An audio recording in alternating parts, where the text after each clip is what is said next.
So, hello, another day, another video, and today I want to talk about tradition and the reason that tradition often holds us back or keeps us welded into a way of thinking. So, all this video is going to be about how tradition can hold us back and how we should try to break free of tradition, because often traditions are actually, well, not very good. So, before I continue, please, if you could like or dislike or leave a comment, that would be brilliant. I'm trying to, I'd like feedback. I'm trying to improve with every day that goes by. So obviously, comments and reactions from you will help. I know there's not many people watching this video, these videos at the moment, but hopefully that will increase as we go on. So, there are 4 reasons that people don't go vegan or don't want to go vegan. And those reasons are tradition, habit, convenience, and taste. So they're the 4. These are the 4 reasons that people tend to focus on a lot as a reason why they could never go vegan. And today we're going to talk about tradition. When I first made the decision to change to a plant-based diet, that was back in it was in 2016, and I remember the first Christmas after making this decision, I flew from here, where I live in Tenerife, to Sheffield, where my parents and family live, and we were there to have Christmas dinner with the family. And I said to my mum, I said, Mum, please don't put any turkey on my Christmas dinner this year. I'm now vegan. I don't eat animal products anymore. And I remember she said, oh, Alan, you don't. You like, what's wrong with a bit of turkey? We've always had turkey on our Christmas dinner. Everybody eats turkey at Christmas. And I said to her, look, Mum, I said, please respect. I understand that, but just don't put any on my plate. I won't eat it. If you put it on my plate, I won't eat it. I don't eat that anymore.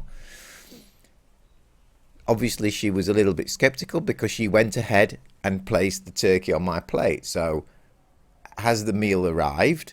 There it was. And that was a bit of a decision moment for me, because on the one hand, I didn't want to insult my mum, who'd gone to a lot of trouble to cook the turkey.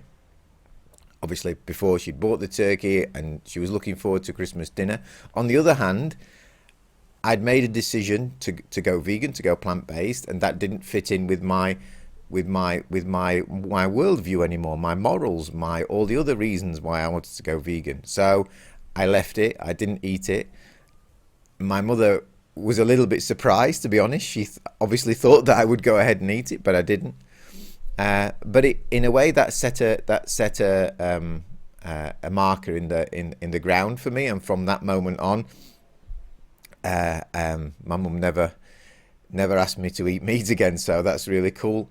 But that whole situation was a little bit because of tradition, because we have these traditions where we come together, and food is always the focus of a social gathering.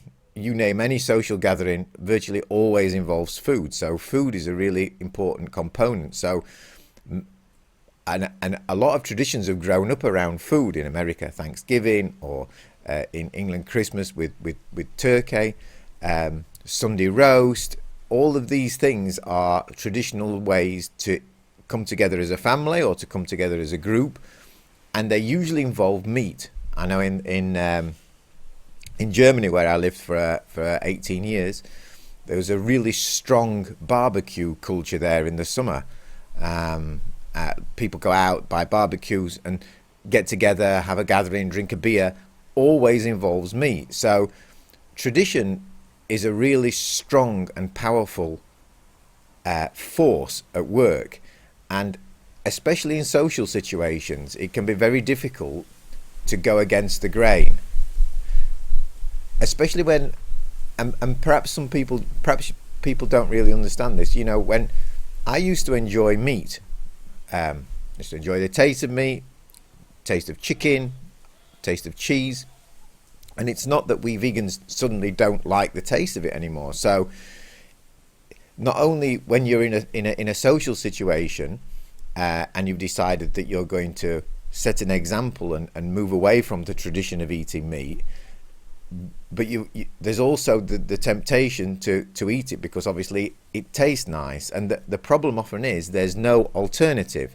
So at the beginning you go out and you're motivated, and you go to your first social situations, and you see you realize, of course, that most of these occasions don't involve really that many plants, and even if there is a salad, there's often cheese in it or tuna in it, or you name it, there's always some animal product in it. So tradition is a strong force. So how do we navigate that? How do we still turn up at social situations, still be welcomed by the guest, by the host, still have people smile when they see us, and still enjoy it? Well, for me, it obviously gets easier with time because friends and family understand that you are vegan, and what we've found and what we've seen amongst friends and family is that once they understand that you made the commitment and that you're sticking to it, then they will start to include vegan options in gatherings. That happens a lot. I know my wife's parents, they now, when we go around there, they'll, instead of having the others will eat a meat, and they'll do something like, I don't know, vegan sausages or something, but they make an effort to include us in the social gathering. So I don't think, well, you don't need to worry about that because friends and family will compensate, and they'll love you just the same as if you don't eat meat. In other social gatherings can be also interesting. So we dance Argentine tango.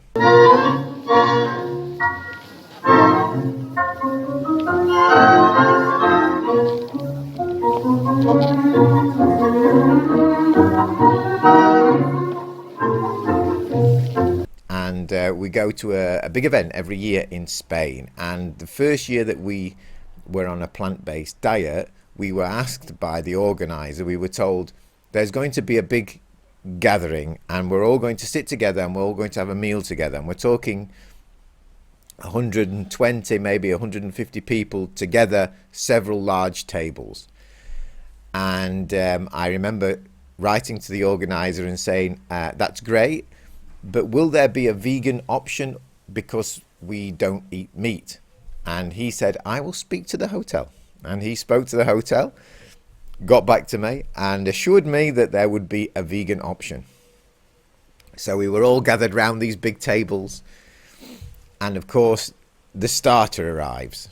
So everybody had got, I think it was a salad with some prawns on it, and we received the same with the prawns taken off. Okay, it was just the starter.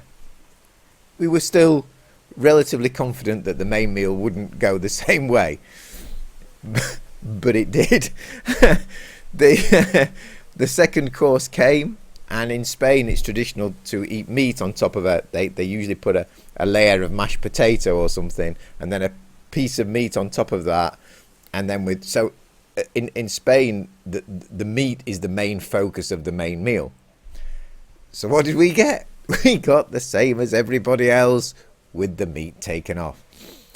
So in that case, we then went ahead and complained to the organizer, who then spoke to the kitchen. And on the following day, they did try to compensate. But in that hotel, there was a real mentality, clearly a mentality amongst the catering staff, the cooks, and probably even the management, that, you know, if they're vegan or vegetarian, it's their own fault, you know, they have to live with it. It's a really bad attitude. But I think that I've just gone off topic a little bit, because this was supposed to be about tradition. But if you think about it, in a way, that is about tradition, because it's obviously traditional in Spain to have meat as part of a meal. A meal without meat is not a meal. This is the mentality anyway. So that is very much tradition. And I think our job, I think our my aim is you try to break that tradition a little bit, but still be friendly with people, and it's really interesting as well when you get sometimes in these social situations. I mentioned the following day they sorted it out.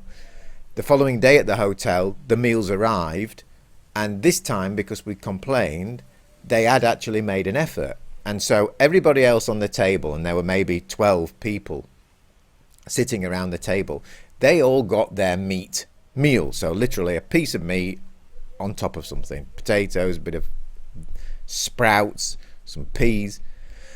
But for us, they'd actually gone the extra mile. They'd obviously had a talking to by the organizer, who promised us a nice meal, and for us they'd created this really nice vegan meal, lots of different colors, salads. It looked delicious, and actually it was very good.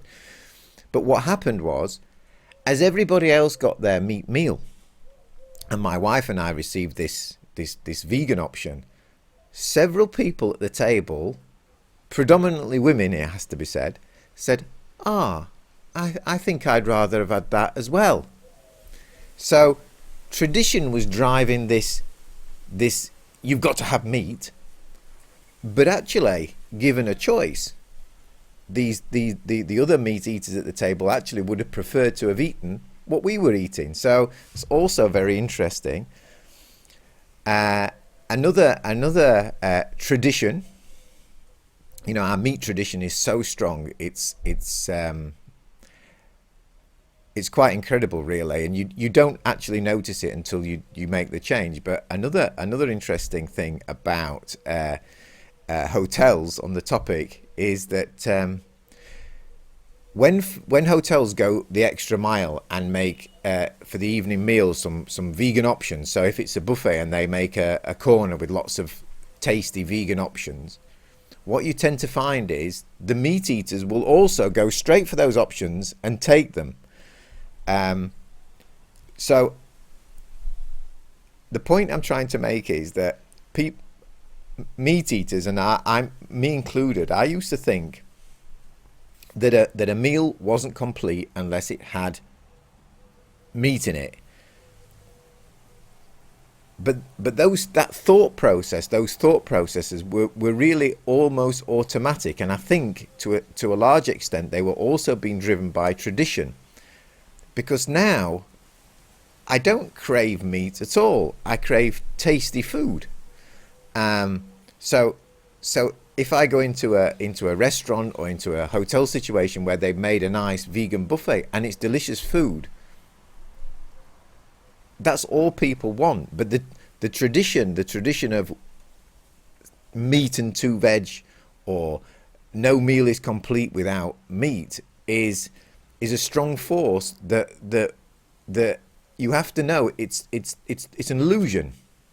So I hope that I've at least been able to shed a little bit of light onto tradition, and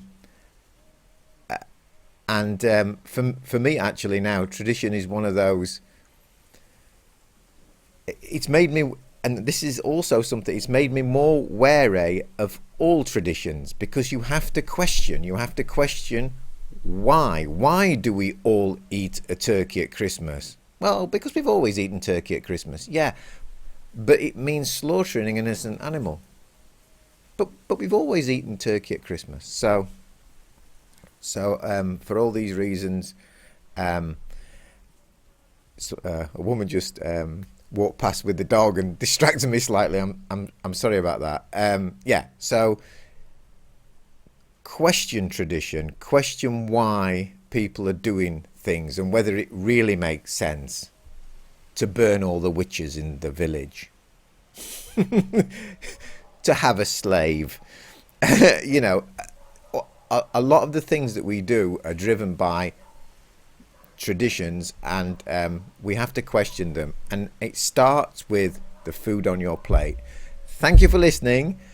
Please, if you enjoyed this or would like to hear more or would like to suggest another topic, comment below, hit the like button, subscribe if you want. Yeah. Thanks for listening. Bye-bye.